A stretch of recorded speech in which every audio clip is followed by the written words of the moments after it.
Oh, you're in for a treat. You're good. I wouldn't mind it if I were sometimes. If you like to go for a run, I always go for a run along the river. Oh, it's like a trail along the river. Actually, yeah, it's a good swim run. Good. Yeah, it's fun. It's really fun. Are you going? I was just, I'm doing, I think that Costa Rica's gonna be much. On the conversation. Oh, It's higher. What? Really? I'll be there for By what? 15. By That's a dramatic word. Oh, no. Some of Oh, okay, right. Yeah. Yeah, I think he is like Oh, half God. Wilmington and half Rehoboth. That week. Yeah. Like, Like 7 weeks. So Tyler will tell you to go to Costa Rica. Yeah. I will tell you not because I got some sick. I ate shrimp and toast. The salads are fine. Just don't eat. I was Why does Tyler feel so Tyler strong? Tyler was like, Tyler has eats everything. But Yeah. oh my god. I wanted to tell you yesterday in the office there's like for some whatever reason it was one of these days where everyone brought in something. Someone brought in like fudge, Tyler brought in like cookies from London, someone else brought chocolate chip cookies. And I must have had the toast 12 times throughout the day. I told you. It's like cool.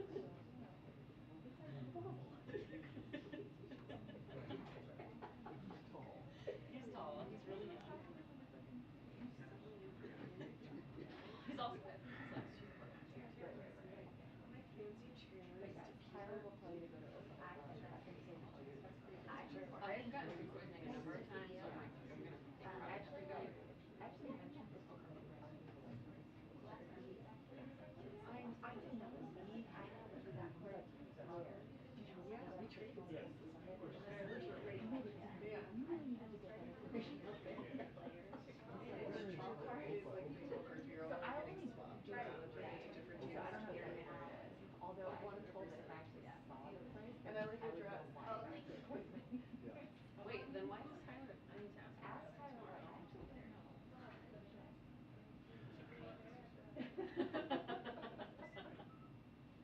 I think he advertised it on Twitter the other day too.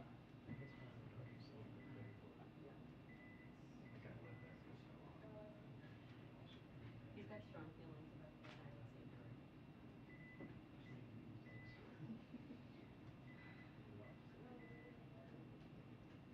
Do you guys know where you're staying? Whether you can stay on the water or you have to like stay downtown?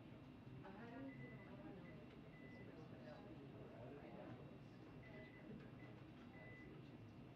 All the world's comedians have been staged or they are really We're running late.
They look like.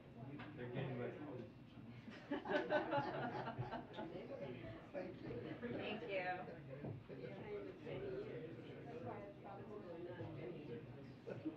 Two-minute warning to press briefing, 2-minute warning to press briefing. Thank you.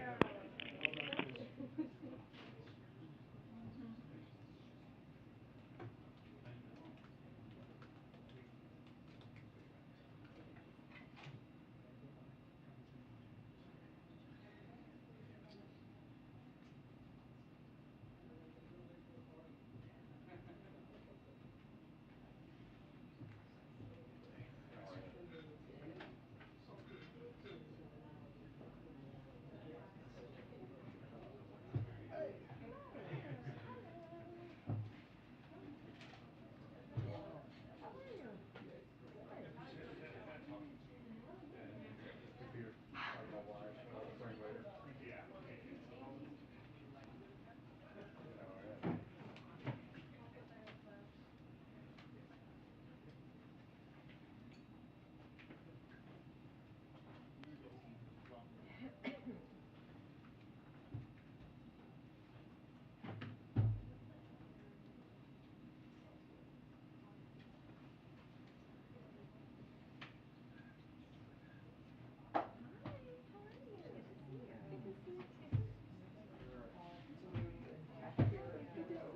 I like the blue and black. It looks really good.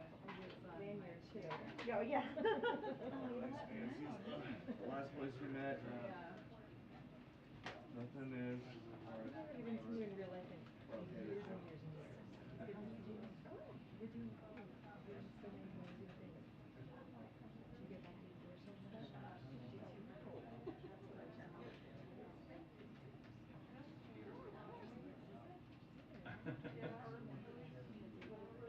Surprised with it. So where were you in Wisconsin?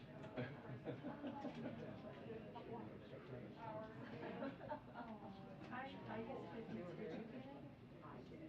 I tend to. They could have pushed the button at any Go time. slightly bluer because on my trimmer, it looks good on the camera. It's too yellow. I like it.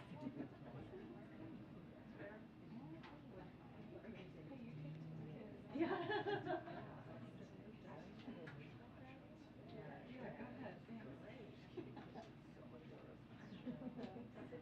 How bad were you? Half hour.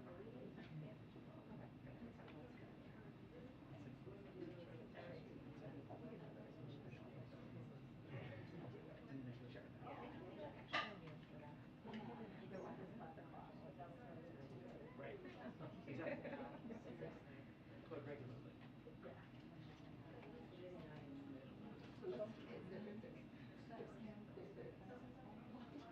Yeah. So it's like, I hope you're fine, but like, no. Face the camera and everything. When did your husband get it? Shoes. Good afternoon, everybody. Good afternoon. Last night, as you saw from Dr. O'Connor's letter, President Biden completed his course of Paxlovid.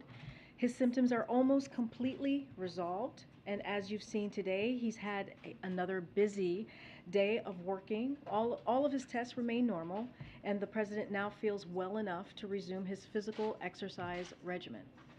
We'll continue to keep you posted on any developments there.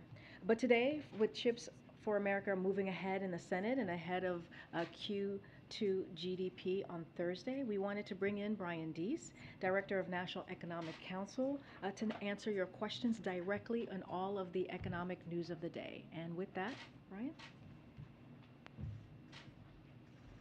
Thanks, Green. Hi, everybody. I just wanted to start with a couple of updates on some of our core economic priorities here at the White House, and then happy to take your questions. So 3 updates.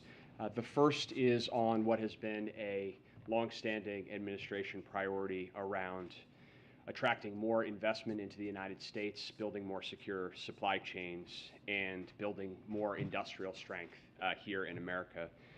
I just came from a meeting in the Roosevelt Room with the president and the chairman of SK, South Korean conglomerate, and they made today a very significant announcement, $22 billion in investment in the United States across a broad complex of investments that all share a common feature. They all are at the cutting edge of innovation in manufacturing globally. So we're talking large capacity batteries, electric vehicle charging manufacturing, semiconductor manufacturing, and pharmaceuticals.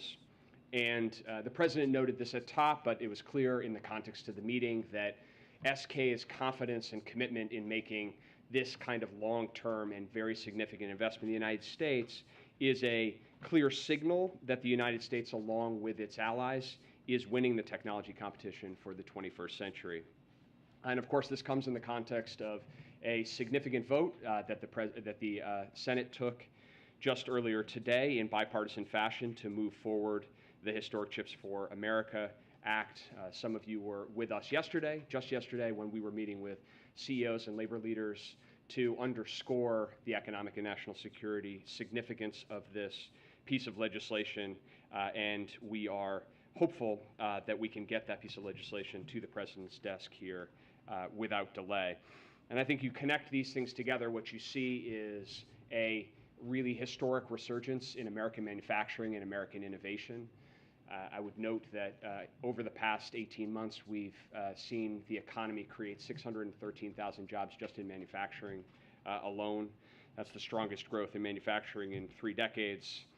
And again, I think it demonstrates that in the aggregate, across investing in infrastructure, working with partners and allies, prioritizing research, prioritizing things like semiconductors, we are building an innovation ecosystem here in the United States to attract this investment, particularly in the context of a period prior to this when we were seeing more and more of that investment go to China. Second priority I just wanted to update you on is energy and energy markets.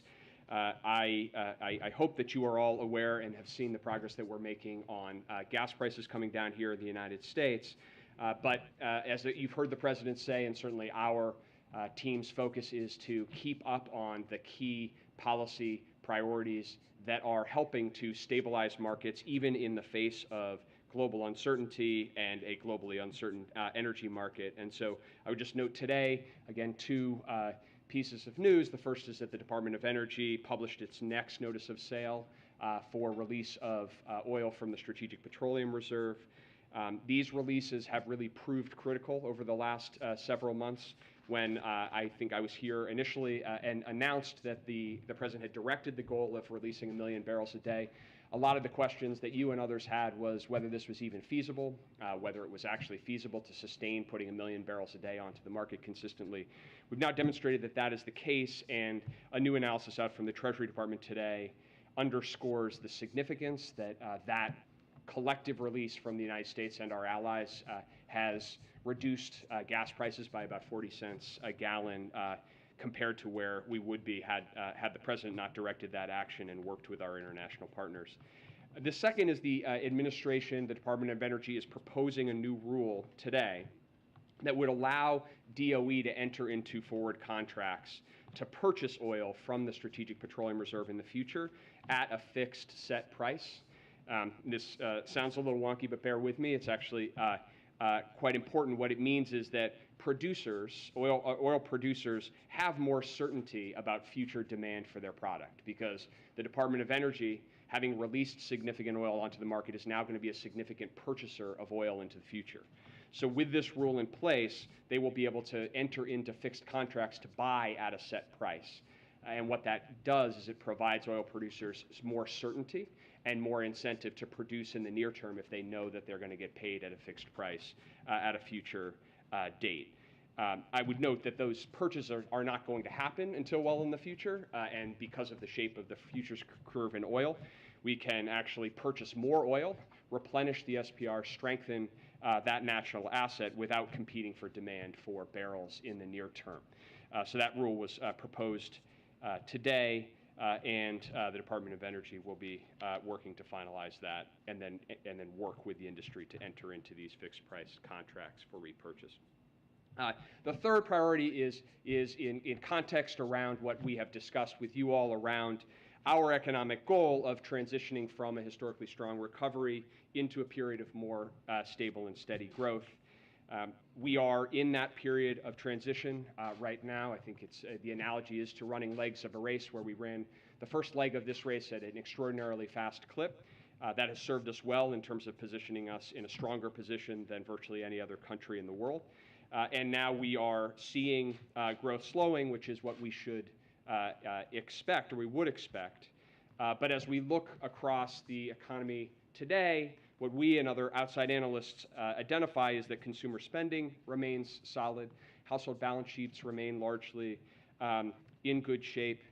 We are seeing credit delinquencies and measures of credit stress at historic lows, credit card delinquencies at a 15-year low, mortgage delinquencies at a 30-year low. And we are seeing industrial output sustain and in positive territory 5 of the last 6 months. And so the totality of the economic data is consistent with that type of transition and is not consistent with a recession. Just to dig into that a little bit, a couple of points. One is on hiring, and I think we have a chart here, but just to explain what you're looking at here. During the second quarter, the economy created 375,000 jobs a month. So that's the yellow bar on the far side. In the first few months of every recession since the 1980s, the economy lost jobs. And so historically in the United States, when we're in a recession, I think this is sort of typical common sense understanding of recession, but it also happens to be the case, the economy is losing jobs. In the second quarter of this year, there was record-setting job creation. In fact, if you look at the period immediately preceding recessions in the United States, job growth is roughly 1/3 of what it was in the second quarter. So, so what we're seeing on the labor market side is a continued resilient, strong labor market recovery. On spending and investment, again, what economists think about as core to the economy's strength, what consumers are doing in terms of spending, what households are doing in terms of investment in businesses. Real private final demand, which measures consumption and investment by consumers and businesses. It grew at 3% in the first quarter. It's expected to grow in the second quarter. And then again, that's in contrast to what we see typically during recessions. So I just want to make a final note on the definition of recession, which has been an issue that I know many of you have reported on. As Secretary Yellen said on Sunday, 2 negative quarters of GDP growth is not the technical definition of recession. It's not the definition that economists have traditionally relied on. There is an organization called the National Bureau of Economic Research, and what they do is they look at a broad range of data in deciding whether or not a recession has occurred. That is the process that economists and administrations have used for years and decades to identify when a recession has occurred. But from the president's perspective, putting that technical question aside, the most important question economically is whether working people and middle-class families have more breathing room, they have more job opportunities, their wages are going up in a stable way, and they're able to afford the important things in their lives, from food and gasoline also to health care and prescription drugs, and afford education for themselves and their children and otherwise. And that is what has animated his economic strategy. It's what his focus is on. It's why you have seen him as focused as he has been on trying to work to take policy actions that will lower prices and lower costs for American families in this moment, even as we work to bring inflation down and effectuate that transition to a more stable and steady state. So with that, let me pause and happy to take any questions you may have. Thanks, Brian. You've spent a lot of time in the White House as this week trying to explain why you believe that the U.S. is not definitionally in a recession. But why should the average American who is really concerned about their personal economic situation and their wages aren't increasing as fast as inflation, they're struggling to put food on the table, fill up their tank, why should they care if the U.S. is definitionally in a recession or not? Yeah, it's a great question. It was what I was trying to underscore in terms of where the president really centers on in terms of his economic policy and his economic goals. At core, what his focus is and the direction to his team is to say, are we putting in place the right policies and the right strategies that will help those working Americans, middle-class families, achieve some measure of economic security and economic dignity, and be able to have upward economic mobility as well. And I think if you look at the progress that we have made over the course of the last 18 months, we have made historic strides in many areas, not the least of which has been the pace of this historic economic recovery and the return of job growth, the increase in wages, particularly for those at the bottom end, the equitable nature of this recovery. And we have a serious inflation challenge, which is hitting economies around the globe, but is hitting Americans. And that's why you have a president that is focused as acutely as he is on what we can do to actually lower prices right now. And I would say that, you know, the reduction in gas prices that you've seen over the last couple of weeks is providing some measure of breathing room. Not enough, but some measure of breathing room. The steps to pass the CHIPS bill, as we've discussed, will make a big difference in terms of not only jobs here in America, but increasing the supply, building the resilience of our supply chains, which we have seen have been so connected to increase costs. So that's where the president's priorities are, and that's where he's focused. This is about trying to actually improve the lives and outcomes of middle-class families. This is a related question, but all the discussions that are happening about the definition of a recession aside, I wonder if you could help us understand how much weight the White House puts on that definition versus just the simple reality that the majority of Americans right now just feel like we are living through a recession right now. Look, our focus is on trying to improve economic circumstances in this country. That's what we are focused on, and that's what all of our policies are designed to do. So when we think about what we're prioritizing, when the president is focused on taking actions like a historic step to put 1 million barrels a day of oil onto the market, it's because we know, and we now have seen in the data, that helps to reduce energy prices, that helps to reduce gas prices, and we can help to encourage the process we've seen of gas prices coming down by about 70 cents, by about $100 a month. So that's where our focus is. Obviously, we spend a lot of time analyzing economic data as you do as well. But in the core, that's what our objective is, and that's where our focus is. And just as his economic advisor, do you think that the president currently is sort of able to fully understand, internalize the fact that I think a recent CNN poll said that 64% of Americans believe the country is already in a recession? Do you think his travels, his meetings, the conversations he's able to have with people from the White House, that has been enough for him to really understand that? Look, I think that President Biden, before he ran for office, as president and now, is somebody who deeply understands what it means to be in a family where you're sitting around a kitchen table. You all have heard him say this multiple times, but it's because it's his lived experience to sit around a kitchen table and understand what it means when the price of gas goes up or the price of food goes up. And that's why you hear him, when he is talking about economic issues, go directly to that as the core of understanding that's the challenge and what can we do to address it. It's also why you're going to hear him be as emphatic as he is about why, when something like gas prices come down, that means that those same families are getting a little breathing room. And that's, I'm using his terminology about how he communicates about this issue, that it's that breathing room. It's that when you get to the end of the month and you have enough to make things add up, that certainly animates him, and you've heard that from him repeatedly. On that breathing room, gas, of course, is down. You guys have been touting that down over the past month, but in other areas, things like food and rent still appear to be climbing. Is it the White House view that inflation has peaked? So it's our view that inflation is the top economic priority that we need to be focused on as a country. And it is our view that if we move out more quickly and more aggressively on the types of steps that the president has outlined, then we are going to move more quickly to helping to bring prices down. So you talked about some of those costs. Well, one of the big cost drivers that families are facing is the cost of healthcare and prescription drugs.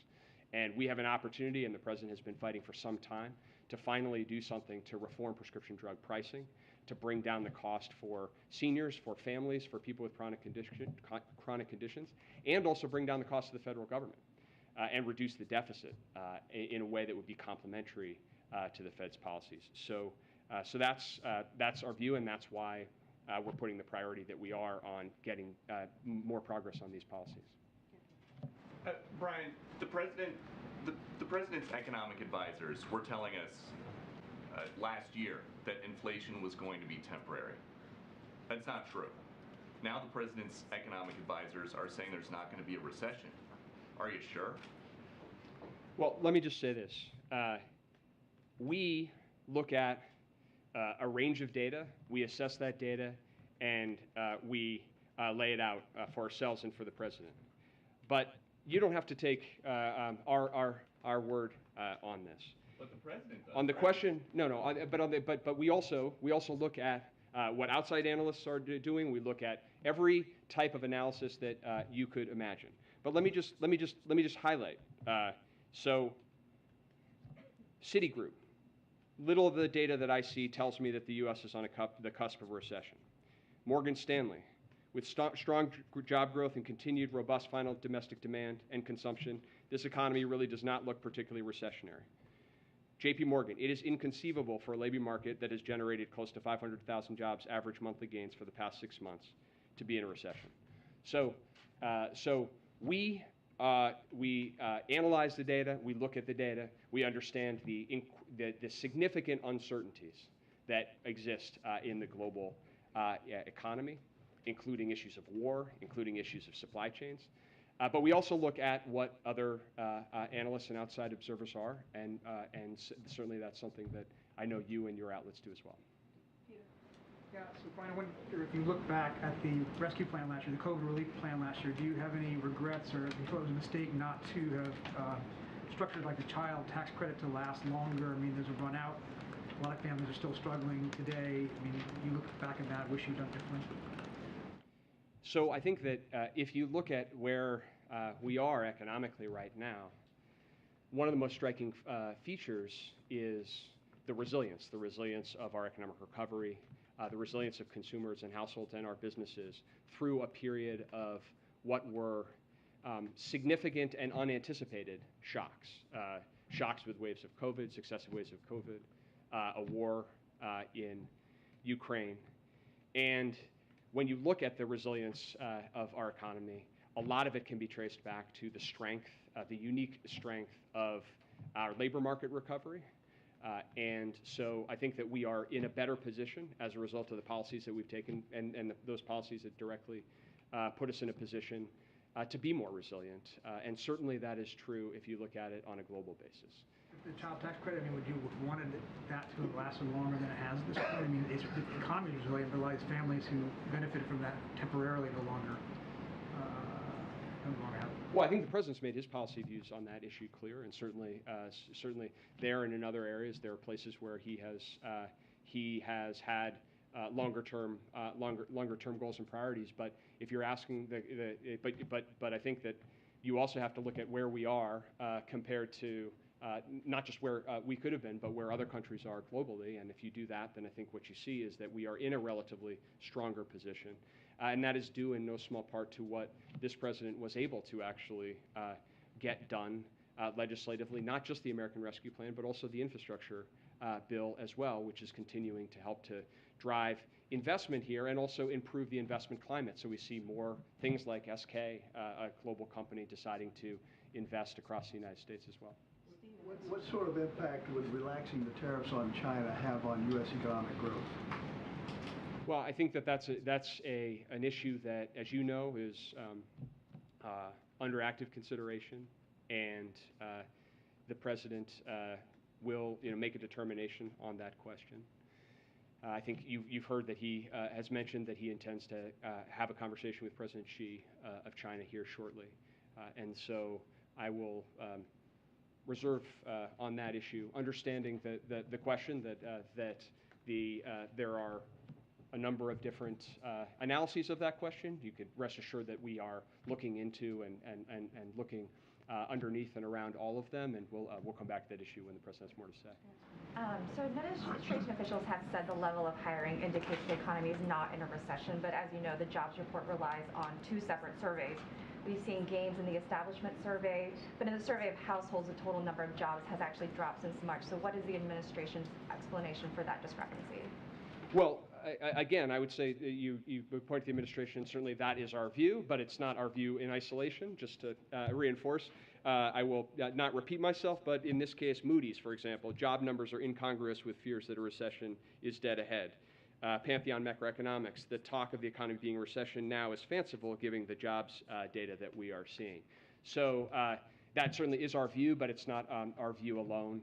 The issue of discrepancy between the payroll and the household survey is something that certainly we understand and keep close track of. The economists and statisticians that look most closely at this tend to put greater weight on the payroll survey because of its broader breadth, significantly broader breadth. But we also, and I think that you've heard this from the podium consistently as well, we don't put too much stake in any one individual month of data, which is why I think looking at the trend, at least we were looking at the trend, looking at the trend in the labor market probably provides the clearest picture, and that trend on that front is consistent, historically strong job growth. As I mentioned, about 400,000 jobs a month over the course of the last 3 months. That is down from a rate of closer to 600,000 jobs a month in the prior 3 months. But again, that would be consistent with what we would expect to see as we move through this transition. I'm going to go to the back. Alex, in the back. Thank you. Brian, I'm sure you saw the chief economist of the IMF said that the global outlook had darkened significantly since April. And I think he said that the world was teetering on the edge of a global recession. So if that were to happen, wouldn't the shock waves reverberate, and sort of, even if we're in a stable position right now, wouldn't that sort of affect us as well? And then just to go back to what Peter asked, I don't want to reiterate this question, but I mean, I don't want to repeat it, but for some reason, people are very gloomy about the state of the economy. And I wonder if you could just think through why the data you presented, the reassurances you have made seem to are being challenged, you know, from left and right alike.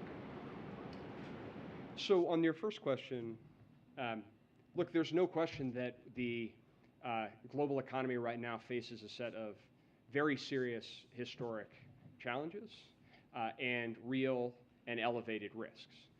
A lot of that is emanating the second and third order impacts of the war in Ukraine and its impact on supply and its impact on energy markets.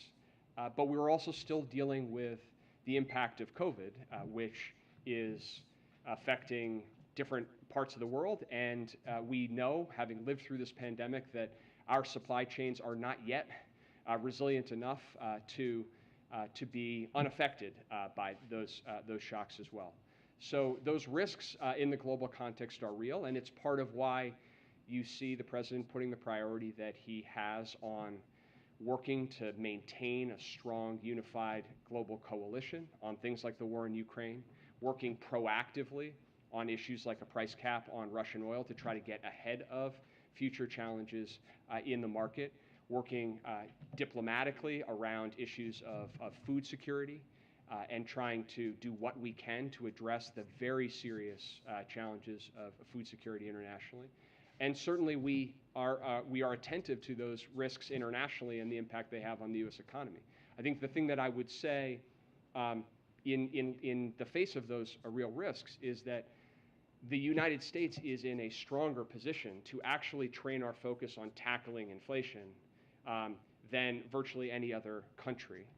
And you see that not only in the indicators that we've talked about today, you see that, for example, in the strength of our currency. Do you think we're stronger than the Euro bloc in aggregate in terms of weathering a recessionary shock? Well, look, I think that our economy is more resilient to the types of challenges that we've faced. For example, with respect to food, we're a net exporter of agricultural commodities, and obviously the high prices are hitting Americans very hard, but they're in a way that is different from some places that are facing famine, for example.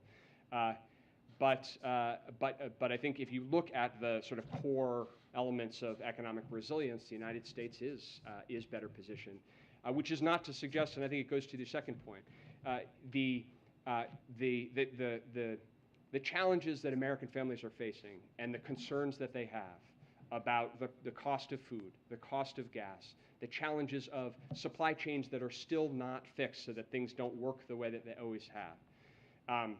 We understand, the President certainly understands, those challenges are real and they're affecting people in their daily lives. So our goal and our focus is not to try to ignore them. In fact, it's the opposite. You have a president who is saying, those are the key challenges that I'm trying to wake up every day to try to improve. There's a lot of things he can do on his own, and in places where he can, you've seen some real progress. There's places where he needs help from Congress as well, but we're seeing some real progress on there as well. This vote on the CHIPS Act today is historic, and hopefully we'll be in a situation to sign that into law and start having the impact of that happen in real time. Hopefully we'll be able to make some progress on big, significant issues like prescription drugs here in the coming days. Right, the Federal Reserve has been raising interest rates in chunks in order to try to tame inflation. We're expecting 75 basis points this week. What is the risk of overkill here, that they go too far? And do you think that so-called soft landing is still attainable? So, as you say, the Fed is operating its course on monetary policy, and this will not surprise you. I will leave that to the province of the Federal Reserve. I think that if we look at where we are in this transition, then certainly we believe that we not only can we move through this transition and get to a place of more stable growth without having to give up those economic benefits, but that we've identified, as the Fed operates and takes the steps that it will take, we have identified a set of very clear steps that we could take, and that we could take working with Congress to actually help to increase the prospect that we get to that goal. And one of the things that I would underscore in that context is, and we've had conversations about this, and that it's a place where we don't always find common ground with Republican colleagues is that actually enacting deficit reduction at this time would be complementary to what the Fed is trying to accomplish. And if you look at something like prescription drugs, where you can actually lower costs for the end consumer or the end user and lower the cost to the federal balance sheet, then it has all of the attributes that you would want at this moment to try to reduce price pressures in the economy and reduce price pressures for individuals' families' balance sheets. Just two quick questions on NEC projections. Is it, to level set and get it on the record, is it NEC's projection that the second quarter numbers will show positive growth or negative growth? So I will wait, as all of you will, to receive that data. We don't have the data, obviously, and we will not receive it until the appropriate time. And until then, I will leave it there. You have no expectation one way or the other? We are looking at every analysis and every projection that is being made, but we will wait and see where those numbers come out. So when it comes to the strength in the labor market going forward, if there is a picture that shows that the U.S. economy has shrunk over the first half of this year, at a time when inflation is at a 4+ decade high, at a time that the Federal Reserve is increasing interest rates, is it sustainable for there to be a strong, hot labor market in this country going forward? So we have a strong labor market, and we believe that the goal of our policy is to bring down inflation while maintaining strength in the labor market. That is the goal, and we believe that that is achievable, and that the policy steps that we are outlining would help increase the likelihood that we can get to that goal. Thanks. Brian, I'm curious how concerned you are about reports that U.S. retailers like Walmart, which came out last night, are reporting that inventories are piling up and consumers are foregoing pricier items. Well, I would say we're seeing a number of, I won't speak to any one individual company, But I think what we're seeing across consumer categories is that consumer spending overall continues to hold up. The composition of that spending is changing. We're seeing less spending on goods, more spending on services, and we are seeing some discounting activity as well. But I think that with respect to the question of inventories and discounting, this is also one of the issues of transitioning. That there was a period of time where the concern was companies couldn't get enough inventory and they were working through supply chain challenges. Certainly, it's clear that at least a number of companies across the economy may have ordered on inventory and are now seeking to actually discount prices. That discounting is again part of a process and can mean some good news for the American consumer. But I think in the aggregate, consumer spending is continuing to sustain at the macro level. And then one follow-up to Steve's question on the China tariffs, which I know you guys have been discussing internally for a long time. But did I understand you right that you're not giving us your internal projections of what cutting a portion of the tariffs would do to ease inflation or impact growth until the president makes his announcement? So you're not giving us anything ahead of time, like how you're viewing the debate, which is playing out internally and externally? Obviously, lots of stakeholders have thoughts on that. Yeah, I'm gonna leave our commentary on that issue for the president. As I mentioned, he's gonna be having a phone call, and we'll come to that issue when he's ready to do so. How do you explain the drop in the consumer confidence index today? I think what we've seen, it connects to some of the other conversations that or some of the other questions that we have had, is that clearly the impact for typical families of high food prices, high gas prices, and dealing with the impact of inflation is challenging for a number of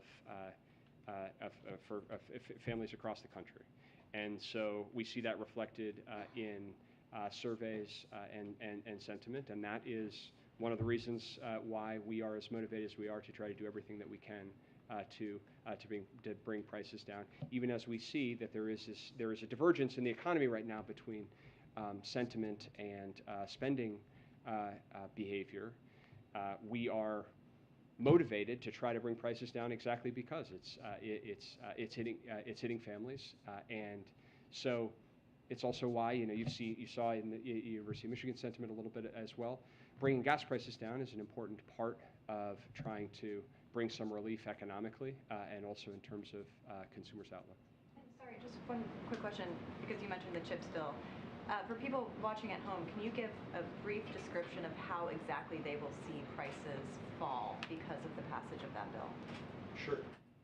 So we've seen over the course of this pandemic crisis and pandemic recovery that when our supply chains are not resilient, and when we don't have access to the input components that go into everything that our economy is dependent on, that our manufacturers are incapable of making enough of those products, and that raises prices. The most salient example of that is cars. The president spoke to this yesterday. If you look in 2021, for typical people at home, a third of the inflation that we had in 2021 was reflected by the cost of cars, new and used automobiles. And much of that was driven by the fact that there was insufficient supply of semiconductors, insufficient supply of the computer chips that kept our manufacturers from making more vehicles. So we need to increase production and supply of semiconductors. Doing so will actually allow our manufacturers to produce more goods, not just cars, but consumer electronics, appliances. Semiconductors are in almost each of you is carrying or engaging right now with products that have multiple semiconductors in them. And having more supply will do so. Even as this bill will help to encourage multi-year investments in the United States, there are companies all around the world right now that are making decisions this week and this month on where they are going to invest and how much they are going to expand. Passage of this bill, you've heard it from the CEOs themselves, passage of this bill will be a game changer for them in deciding how quickly they will move out, how aggressively they move out, and importantly, whether that investment will be here in the United States. Thank you. You talked about the Treasury Department analysis on what the Strategic Petroleum Reserve releases on the gas prices. So my question is that going to continue beyond that 100 days to sort of keep that trend going? And if not, is there a worry about sticker shock for drivers once the release is exhausted? Yeah. So the release was, the commitment and the direction the President made was for 6 months, so 180 days. And we continue to be in that process. The timeline of that was deliberate. It was because earlier this year, in engaging with industry, we urged them to increase their own production, private production, and that we heard from a number of industry players that they would be able to increase production by about 1 million barrels a day by later in the fall, by the October timeframe. And so the 6-month release of the Strategic Petroleum Reserve of 1 million barrels a day was intended to be a bridge to that period, and that certainly continues to be our intention and our policy goal. We don't have, as of today, as we sit here today, we don't have an intention to continue that further. What we need is the private sector to come in and provide that production. We have that resource, and it has provided a valuable role, but it's not intended to be a permanent solution. Thanks, Brian. Understanding that the administration doesn't think that it's in a recession or heading towards a recession, is the administration making plans for if things do turn worse that would meet the administration's definition for contingency plans? Is there an escalatory roadmap, for example, of actions that the administration can take? Or is the administration already putting everything it can into it? Or are there more steps that can be taken if things go worse? So we engage in wide-ranging analysis of data and of scenarios as a matter of our work and our job.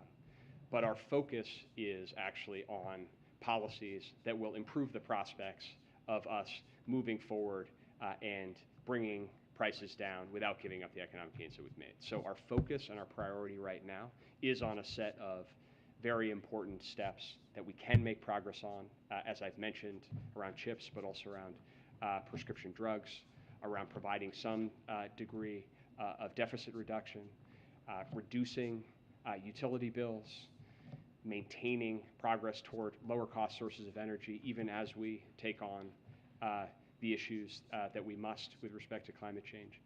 Those are the focus areas, but we certainly analyze data broadly and look at a broad range of scenarios, but we train our focus on the steps we could take right now to actually make progress on the economic plan. For example, as Steve was pointing out, if the labor market takes a turn, are there contingency plans in place, actions that could be taken? We are always looking at broadly at both data and future scenarios. That's part of how we operate. Okay, 2 more. Go ahead. The president's been weighing a decision on student debt relief for more than a year now. On April 28th, he said a decision was coming in the next couple of weeks. So can you help explain why it's taking so long and when there might be an update on that decision? So the president spoke to the timeline on this issue, and I've got nothing beyond what he's said on that front. Brian, just following up on the CHIPS question, when will the first chip that's produced with money from this bill come online? So the way that this bill operates, I would answer that question in 2 ways. The first is, when will we start seeing the economic impact in terms of investment decision-making and production? And the answer to that is immediately. And you don't need to go any further than asking the CEOs of the chip-producing companies and the chip-consuming companies about, they have been actively weighing decisions about when and how aggressively to make investment decisions on the confidence that the United States was going to step up and do this. In terms of the actual process of then distributing and allocating the resources in this bill, that will operate over the course of time. We'll move quickly out against that process. But of course, doing that requires great care to make sure that we are clearly enforcing the taxpayer protections that are in the bill. Sure. Because you want to be careful not to conflate that this is somehow the passage of this bill is going to address supply chain bottlenecks in the near term, right? You're not suggesting that. What I'm suggesting is that if we pass this legislation, it will be the most significant thing that we have done in decades as a country to actually demonstrate a long-term commitment to building more resilient supply chains, investing in research and innovation here in the United States. That is a multi-year project. It's something that the United States has failed to do for multiple years, and we have seen the economic and national security consequences of that. And so it's something that we should have done years ago. The sooner we get started, the better position we'll be. But I'm also suggesting that we will see the impact of this in terms of companies' decision making almost immediately. But the long-term, this is a long-term project, a long-term national project that is of vital economic and national security consequence, and the ultimate impact of that will be felt over the course of years. Ryan? I just have one last question here. Thank you all very much. Thanks, Brian. Appreciate it. Thank you. Thank you, Brian. Thanks, Brian. Okay, just one thing at the top here. So later today, President Biden will virtually join the House Bipartisan Disabilities Caucus celebration, marking the 32nd anniversary of the landmark Americans with Disabilities Act, which afforded inclusion and access for disabled Americans. President Biden was proud to co-sponsor this historic legislation as a senator, and his administration has taken a number of steps to advance equity for Americans with disabilities. That includes expanding employment opportunities, ensuring access to education and health, and increasing access to affordable housing, transportation, and broadband. For example, thanks to the bipartisan infrastructure law, today the Federal Transit Administration announced new investments to make it easier for people to get on board at the nation's oldest rail public transportation systems. Earlier today, the Vice President also hosted a roundtable with disability rights leaders to discuss access to reproductive health care, where she emphasized the administration's commitment to protecting reproductive rights and self-determination of all individuals with disabilities. Our nation has made great progress since 1990, and the Biden-Harris administration will continue working to ensure that the vision of the ADA is fully implemented for all Americans with disabilities. With that, Sung-Ming, go ahead. I just have one. Can you discuss any measures that the president's doctors may be taking to try to lower the risk of long COVID when the president, and the reason I ask it is obviously I know he's up to it, or he's feeling up to it now, but there's anecdotal data to suggest that, taking it easy, not exercising might be one way to perhaps lower the risks. Well, one thing I would say is that, and you heard Dr. Jha say this as well, because the president's symptoms have been very mild, and as we saw from Dr. O'Connor's letter, he asked last night to exercise. We are pretty confident that we will continue to see the president to continue to recover from this. Look, the thing to remember, and you've heard us say this over and over again, Dr. O'Connor said this in his letter, you've heard Dr. Jha say this as well, is because the president is fully vaccinated, double boosted, and has the treatment of Paxlovid, which is, we see this as a teachable moment, you've heard us say, for the American public. Who else can they, for those who have not been vaccinated or have not gotten their booster yet, learn from than the President of the United States of how important it is to get those free vaccines, to get those free booster, and to be able to get Paxlovid, and to protect and to get that extra protection. And so, again, there's a reason why he's having very mild symptoms. It's because of the work that he has been able to do, and we are pretty confident that he will continue, to get better. On monkeypox, is the administration encouraging all Americans to get vaccinated? I guess, what's the guidance? So our guidance is, first, we've had a comprehensive and aggressive response to this. That's what we deployed. We rolled out that strategy last month in June.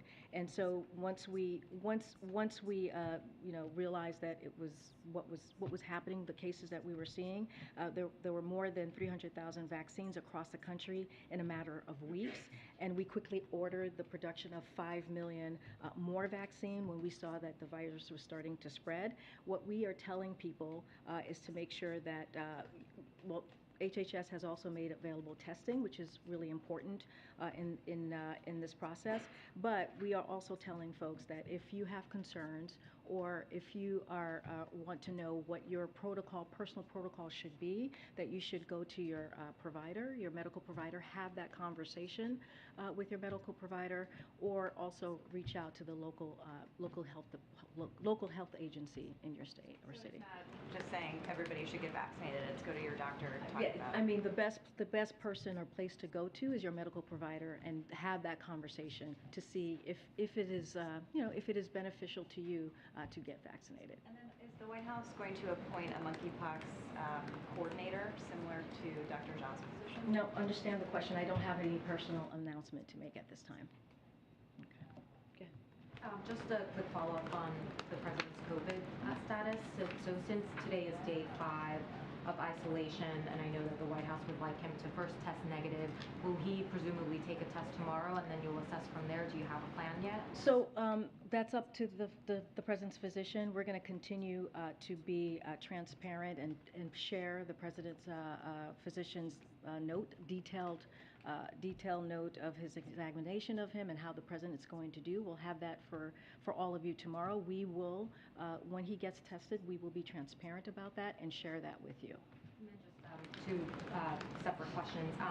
It's been 2.5 weeks since the president signed an executive order on protecting reproductive rights. Just wanted to know, and not asking you to preview anything that's not been announced, can you say whether people should expect more executive actions from the president and any kind of timeline you can offer? I'm not going to get ahead of the policy process. The president has said he's going to do everything that he can to protect the access to reproductive health for women across the country. And we're talking about privacy, we're talking about contraception. We see what's happening on the other side with extreme policies to have national bans on abortion, which is unacceptable to us, as we've made really clear. You've seen the vice president has been out there these past couple of days. She went to Indiana to talk to state legislators as their state legislative process was moving forward, and made that clear on where the Biden-Harris administration stood. I don't have anything at this time to share with you, but also, as you know, the president has been very clear on continuing to ask Congress to act, to take action, to codify Roe via legislation, and also to make sure that the American public has their voices are heard. I wanted to know whether the president has spoken with any Republican senators on the bill to codify same-sex marriage. I don't have any calls to read out to you. The president is in regular touch on a different array of issues with members of Congress. So are his offices here, whether it's the Office of Legislative Affairs or any other office in the White House that has regular conversation with members of Congress and their staff on just an array of issues. I don't have anything specific to share. Reading out calls, can you say whether those calls have happened, period, whether those conversations with Senate Republicans on this topic? No, I appreciate the question. I just don't have anything to share with you, any specifics to share. Go ahead, Steve. What sort of exercise is he doing? Is he treadmill? I knew that was going to come. I knew, and I should have asked. I mean, look, I think it says a lot, and I spoke to Dr. O'Connor earlier today, that the president is feeling, well, and we should be thrilled and wanting him to have that negative test. I'm sure you guys are waiting for that as well, so you can see him in person, that he's doing well enough to say that he wants to work out.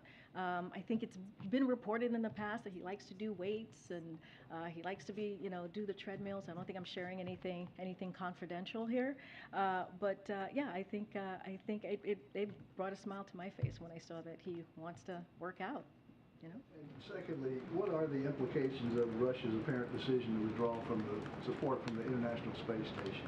Yeah, so we saw that report as well. And so, look, we're keeping an eye on that for sure. And so the government has not formally notified the United States of their intentions to withdraw from the ISS. Like I said, we saw their comments, we saw the reporting on that. We're exploring options to mitigate the potential impacts on the ISS beyond 2024 if Russia does withdraw. For our part, we remain committed to working with ISS partners to ensure the safe operation of the ISS and the astronauts who are on board. I'd refer you to NASA for any additional details, specifics on that. Yeah, Karen. Just a couple on the president's COVID. When he was talking at the event today with the South Korean officials, he had said, I'm in the last day of having been diagnosed with COVID. Was he referring to the fact that he's going to get that test to potentially come back to work?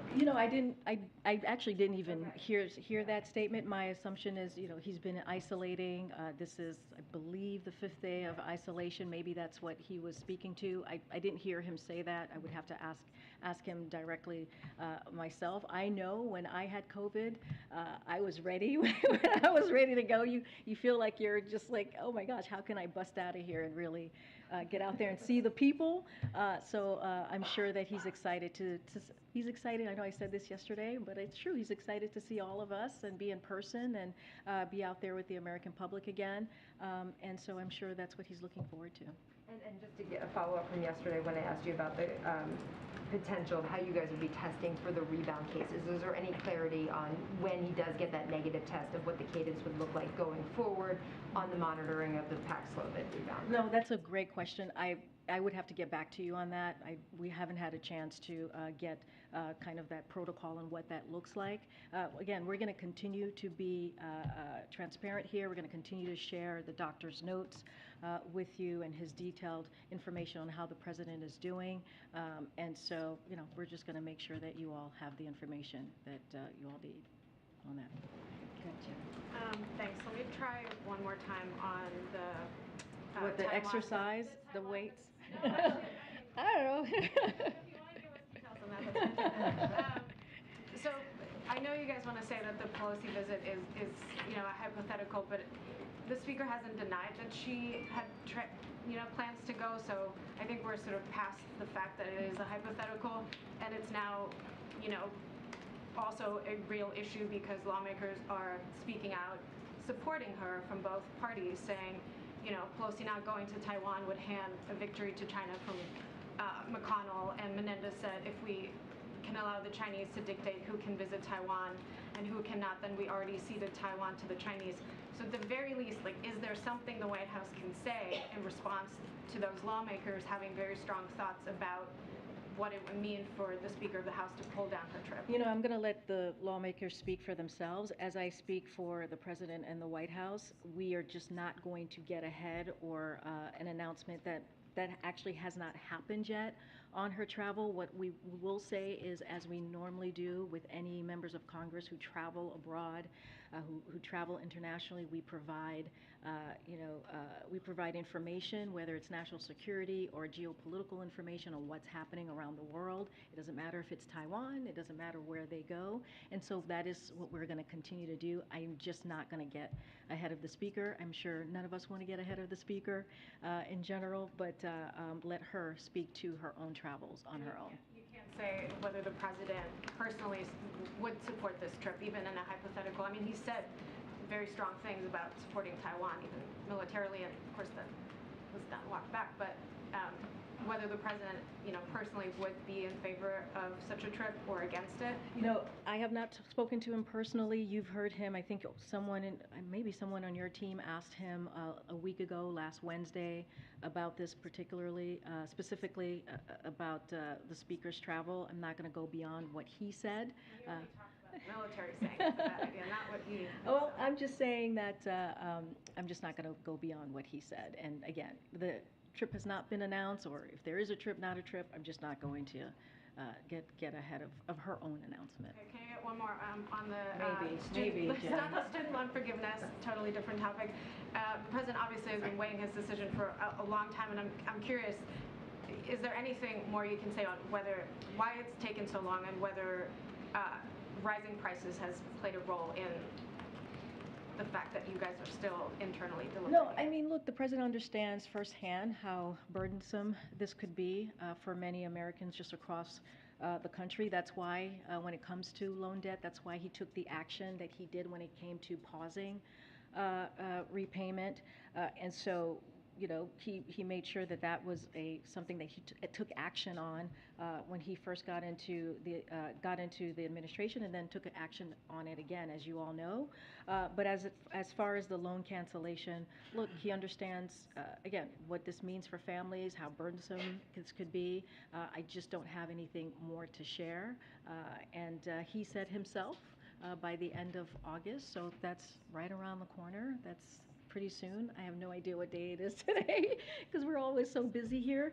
But he'll make a decision. He spoke to that last week, so I'll let him speak when he's ready. Go ahead, Frank. Thanks. Is the test tomorrow that the president will take, will that be an antigen test? Will it be a PCR test? Is the decision whether to resume normal activities dependent on a PCR test being So made? let me, and Dr. Jha actually spoke to this, and many of you who have probably had COVID, taking a PCR is not something that you can do for about maybe, I think 60, 90 days because it's probably going to be positive. So it probably wouldn't be a PCR test is my guess from my experience, and I'm sure many of your experiences as well. What was the other part of your question, Franco? That was Okay. whether you thought it would be an antigen or Yeah, a PCR. and Dr. Jha also spoke to this when he was asked about this last week. And another question, I mean, what plans does the administration or does Biden have in place for the anniversary of the withdrawal from Afghanistan? Is he going to give a speech? So we'll have more to share on that, on what our plans are going to be. I don't have a speech right now to detail or anything specific about the president's schedule to share on the anniversary, but we will have more to share as we get closer, just more broadly speaking. Okay, Michael. Pacific Northwest is facing in the next couple of days record heat. Is the part of the country least prepared for this sort of weather? What's the administration doing to? Yeah, I spoke to this. I spoke to this yesterday, and how our agencies here have been pretty much activated. We've been talking. Our offices here have been talking to the governors and the local state officials who have reached out and have asked for assistance. And so I don't have anything more specifically to share, but this is something that we're monitoring, especially as we see the fires in California. FEMA is involved. We have other agencies that are involved as well. We're helping with, as we talk about the fires, firefighters, and however else we can be helpful, whether it's funding or anything, any assistance. But it is something that the president is being updated on regularly, and this is something that we are clearly closely taking a look at and monitoring. Quickly follow up on the Respect for Marriage Act. It seems as if the Democratic leadership in the Senate has two possible strategies. One is they secure 10 Republican votes and before bringing it to a vote, and the second is that they put it on the floor and they challenge Republicans to take stands. Does the White House have a position on which strategy they would prefer see? So I'm not going to speak to the strategy of what's happening in Congress or the mechanism that they're using. I could say this, and I spoke to the president about this legislation, the Marriage Act, the Respect for Marriage Act, last week. As you know, this is something that the president has supported for many, many years. He was out front on marriage equality ahead of so many other congressional members and senators when he was himself a senator and also as vice president, as you all know. We put out a SAP last week when the legislation was moving forward, and so this is something that the president's going to continue to keep an eye on. We're going to continue to work with Congress, do everything that we can to make sure that it gets over the finish line. Okay. All right, guys. I'll take one more question. Go ahead, Chris, because I haven't called on you in a while. Thank you. So yesterday in his speech, the president said you can't be pro-insurrection and pro-democracy, and he also said you can't be pro-insurrection and pro-America. There's Democrats across the country that are spending money supporting these candidates, basically. What does the president think of that? Can you say that there are Democrats across the country who are like, supporting some of these candidates in primaries? Like Democrats, like Americans, like everyday Americans, or elected officials? Elected officials and candidates. So I can't. I mean, I'm not going to speak to that. Especially as we're looking at an election or anything that's related to potential midterms. It's not something that I can speak that from here. But I do want to make very clear what the president did yesterday, and he has said this before when he has talked about what the former president, his predecessor, how much he bears responsibility for what happened on January 6th in 2020. There was. His predecessor, Donald Trump, had an opportunity to be on the side of democracy, but instead, he was on the side of the mob. And let's not forget what happened to the law enforcement on that day, the heroism that we saw. They're supposed to be protecting our streets, and here we have law enforcement that was protecting our democracy. And while they were doing that, they were being assaulted, they were being attacked, and by a mob that the former president clearly supported. And so what the president wanted to do yesterday, he took the opportunity while he was in front of law enforcement, clearly via video. He was supposed to be in person yesterday in Orlando, and he took that opportunity to thank them for their heroism and also to compare their bravery to the lack of courage that we saw from the former president. I'll see you guys tomorrow.